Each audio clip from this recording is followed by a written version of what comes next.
299 days. That's how long I've been vlogging in secret. And you know what? It was one of the best things I've ever done for my mental health. And there's even science to back that up. So in this video, I'm going to break down why I swapped my social media scrolling for a secret vlog, what it changed, the science behind why it's effective for mental health, and how you can take the first steps to do the same.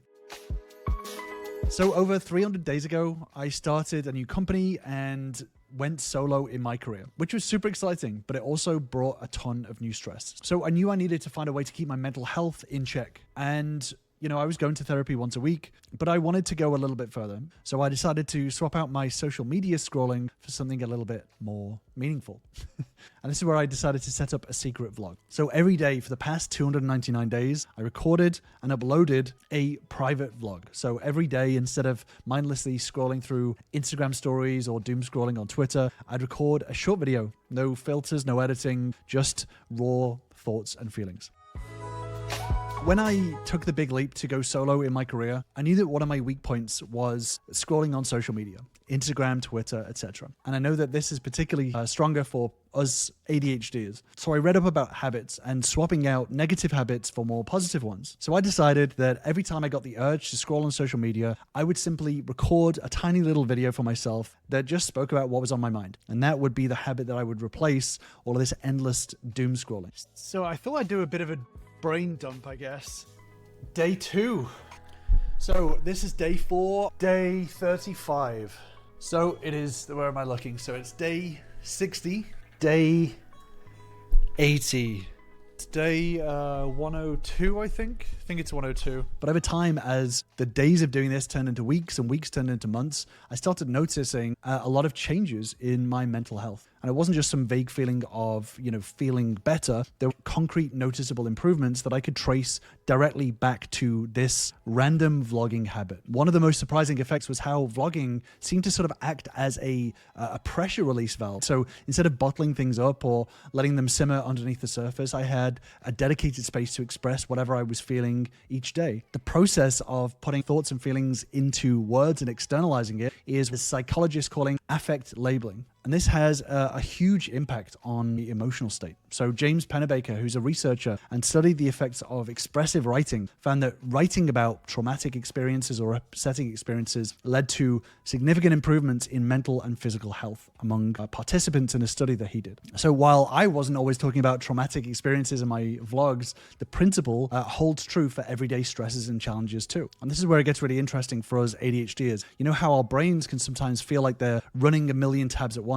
Well, vlogging became my way of closing some of those tabs, became like clearing my mental RAM cache, freeing up cognitive resources for other tasks. This is actually something that helps with ADHD's working memory. It helps to clear out our RAM cache and help us focus a little bit better by clearing some of our emotions, thoughts, and things that we're struggling with in our mind. So for me, this was especially helpful when my ADHD symptoms were particularly challenging. So as an example, about 2 months into my secret vlog, I had a day where everything was just falling apart, right? The wheels were coming off. I forgot an important appointment and I was feeling super overwhelmed, frustrated, and just at the end of my tether. And in the past, I may have, tried to tackle everything at once. But instead, I did what I had got into the habit of doing, sat down, recorded the vlog, and just spoke through my thought process step by step. And because of this, I naturally started to break down my challenges into smaller, more manageable parts. Without even realizing it, I was engaging in a form of cognitive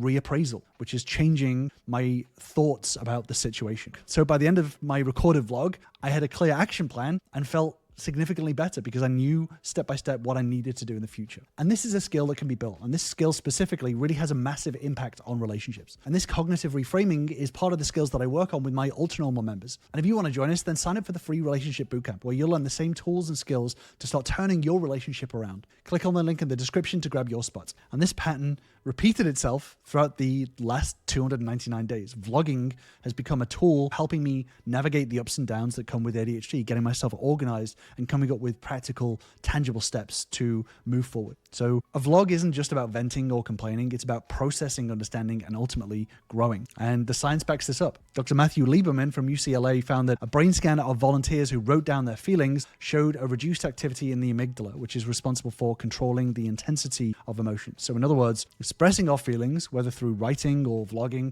can help us manage those emotions more effectively. But vlogging isn't just about managing negative emotions. It's also a way to celebrate small wins and acknowledge progress. So this focus on positive aspects of my day tapped into something called behavioral activation. So this is a technique that's often used in therapy to improve mood and motivation. So if you're a fellow ADHDer, we can struggle with motivation and we can be prone to negative self-perception. So using a vlog to celebrate small wins, that gives us kind of a positive reinforcement, and this can really change our day. So for me, each vlog became a small little dopamine hit, a little tiny burst of satisfaction that helped to counteract some of the challenges that have come from day-to-day managing ADHD symptoms. And as the days went on, I found myself becoming a lot more in touch with the emotions that I was sort of feeling and of developing my emotional literacy. So I was a lot better able to identify and articulate some of the feelings that I was feeling. It was a stressful time going solo in my career and setting myself up. There's a lot of stuff that came with that. So the more that I vlogged, the better I became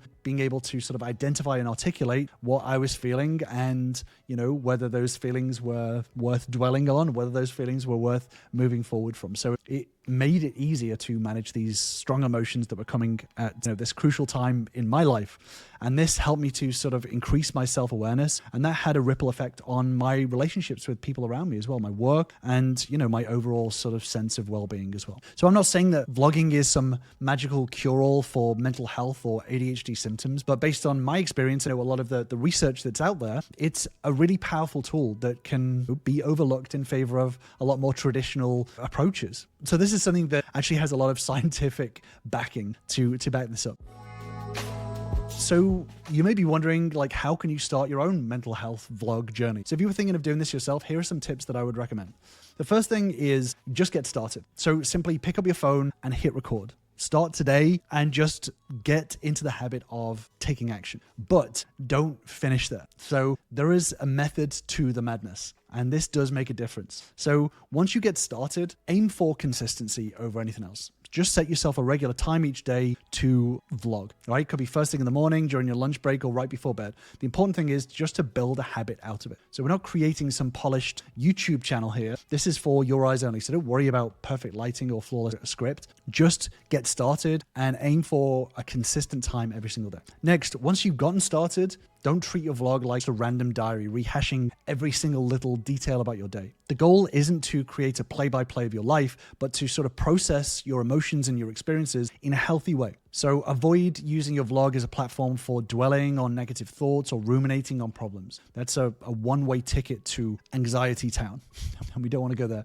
So resist the urge to focus on other people's actions or decisions. This is about you and your mental health. So instead, keep it emotion-based. Talk about how you felt during certain situations, not just factually what happened. Think emotionally, not logically. And this helps you process your feelings instead of just recounting random events. Now, one thing that I found was really useful is giving it a vague structure. So giving your vlog a regular format can help you to sort of stay focused on what's important and stop dwelling on the stuff that's kind of useless. And this will help you get the most out of your experience. So here's a simple 3-step structure that I found really effective. The first is to check in. Start by acknowledging how you're feeling. Are you stressed? Are you excited? Are you overwhelmed? Just naming those emotions can help you manage those emotions better. The second step is to reflect. So briefly discuss what is contributing to these feelings. Maybe you had a challenging work meeting or a great conversation with a friend. Just breaking down in reflection, what are the contributing factors that add or take away from these feelings. And then the third is an action plan. So always end with practical steps to address any of the challenges that you mentioned. And this turns your vlog